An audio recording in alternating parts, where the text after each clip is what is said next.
umaga pa rin. So, ito ang ating menu. Yan ang ating menu for today lunch. Okay, para madali tayo magbalot ng ating magalang na gulay. So, yan lang yung ating lunch for today. Nilagyan ko na ng ganito mga kainday para mas madali siya, di ba? Madaling balatan pag ganito.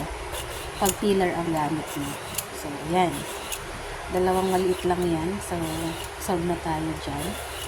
Sayang naman kasi kung hindi natin lulutuin ang ating magalang na gulay. Start cooking na tayo ng ating magalang na gulay. So, yan. Meron na tayong mantika dyan. And then, lalagyan na lang natin yan ng ating sibuyas at ang ating bawang. So, yan. Sisutay lang muna natin to. Yan, sutay-sutay. Metos-metos. Natin yung ating bawang sibuyas. Nilagyan ko siya ng tomato and then ang ating sahog.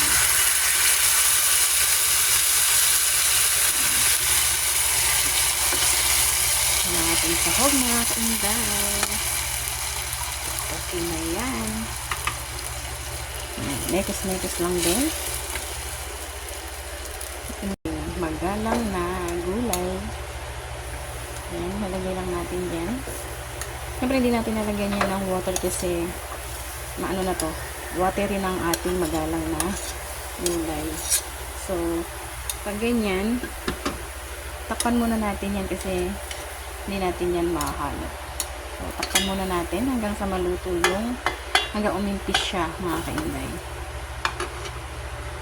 So, ayan na guys. Tingnan na natin kung mahalo na natin. So, yan. Diba? And, lagyan muna natin ng seasoning. And then, pamintang durog. Then, mekos-mekos, syempre. Hindi mawawala yung ating mekos-mekos. Charot! Haluin natin yan syempre para yung ating mga ingredients ay ma-absorb ng ating magalang na gulay. So, ayan. Lulutuin pa rin natin yan mga kainday. Diba? It's so yummy na yan. Cover ko ulit.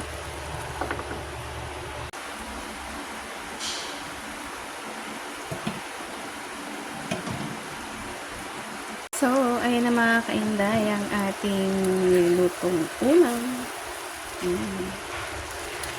Magalang na gulay with sardines. So, done cooking na tayo. Thank you for watching. Please follow, like, and share. Love, love, love. Pwede na tayong kumain.